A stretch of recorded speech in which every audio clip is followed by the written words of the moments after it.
En la última conversación que tuvimos hablábamos de diferencia entre la práctica y la manera de hacer los rituales y consagraciones entre el Ifá tradicional yoruba y el Ifá afrocubano. Y estábamos haciendo referencia específica a Cuba. Pues en Cuba cambia el concepto en el proceso de iniciación. O sea, una persona en el Ifá tradicional yoruba, un yoruba nativo, pues cuando es pequeño, cuando es nacido, pues tiene una ceremonia en la cual ya se sabe en esa ceremonia iniciática si esta persona viene destinada a ser un sacerdote de Ifá. Si es así, en el momento en que tiene una edad apta para el estudio, pues la familia determina que ya este niño debe ir a vivir con su maestro. Generalmente este maestro pues tiene su templo, tiene su huerta, tiene sus animales, tiene su sistema de vida, y este niño pues va a vivir a casa de su maestro, a casa de su tutor o padrino, y ahí empieza a recibir un proceso de aprendizaje que suele durar muchísimos años, mínimo 5 o 6 años de aprendizaje, en el cual cuando el maestro y tutor tiene claro que el niño tiene los conocimientos básicos para ser iniciado como babalao, pues entonces se le hace la ceremonia de Ifá o Itefa y se consagra como sacerdote de Ifá. Esto no quiere decir que es un mayor, pero sí que está apto para ser un sacerdote de Ifá. Su proceso de aprendizaje se va a extender durante el resto de su vida. En el caso de Cuba cambia. En el caso de Cuba cambia porque tenemos que tener en cuenta cómo entró Ifá a Cuba. Ifá entra a Cuba a través de los esclavos. Ya esta tradición de iniciar a los niños bajo este sistema ancestral o tradicional yoruba, pues se quiebra, no se puede llevar a cabo. Y los que se están iniciando en Ifá con estos esclavos, sacerdotes de Ifá dentro de Cuba, pues son ya personas adultas, personas que se sienten atraídas por esta religión, se sienten identificados y son iniciados en Ifá ya con una edad adulta, y el proceso, y se invierte este proceso de aprendizaje. O sea, los mayores eran muy celosos con esto y no se atrevían a enseñar la religión a alguien que no estuviesen seguros que iba a conservar estos secretos, que iban a conservar estas normas, este respeto por la religión. Y en Cuba se invierte este proceso.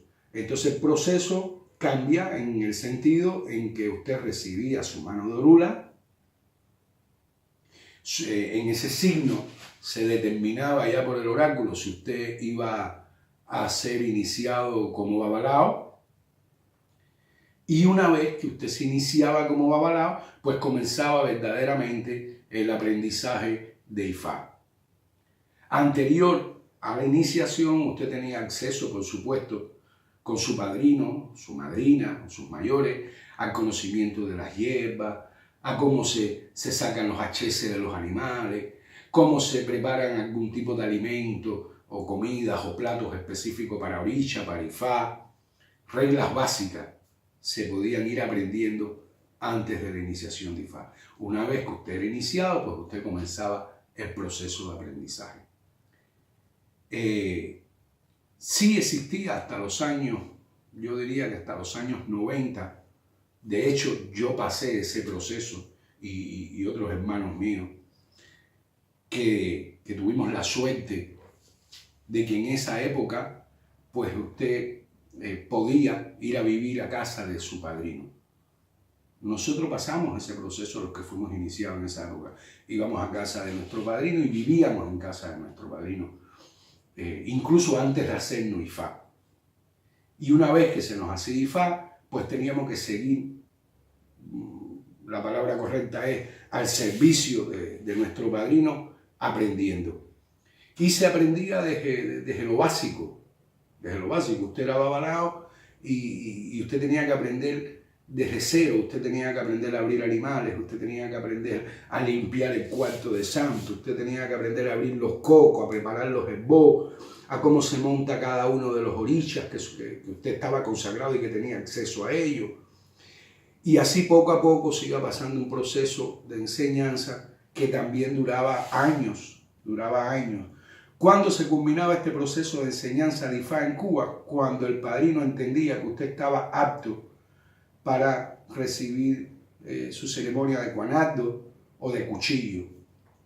Era el momento específico en que ya usted, el padrino, había considerado que usted estaba preparado para afrontar la vida y el desempeño como sacerdote de Ifá, como babalao.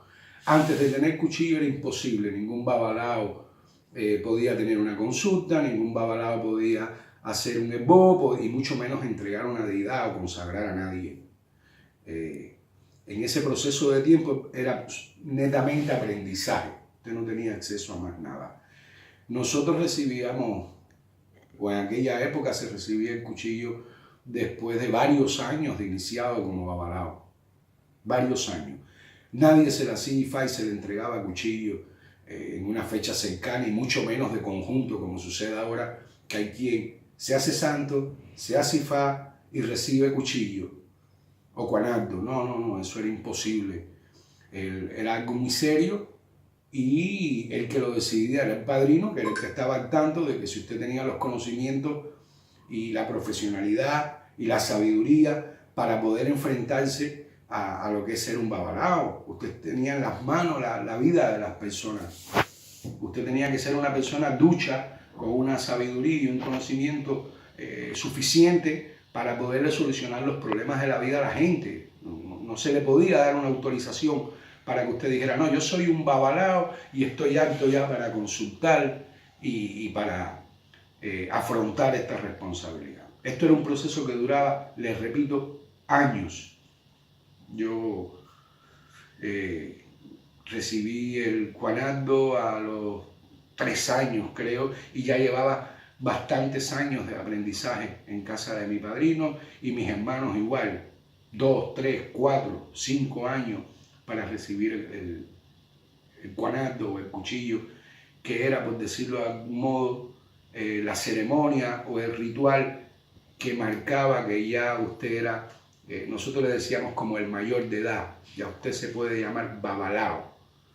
Antes solo eres un iniciado en Ifá, que estás en un proceso de aprendizaje y que no se te autoriza a consagrar, ni a consultar, ni a atender directamente a nadie bajo tu responsabilidad. Todo lo que hagas en ese proceso de tiempo estaba regido por el padrino, por el mayor de la casa. Aún así, después que usted ya tenía ese ritual o esa ceremonia hecha y que ya usted estaba autorizado como babalao, su padrino seguía siendo quien regía las cosas que usted hacía, incluso en su propia consulta, en su propia casa.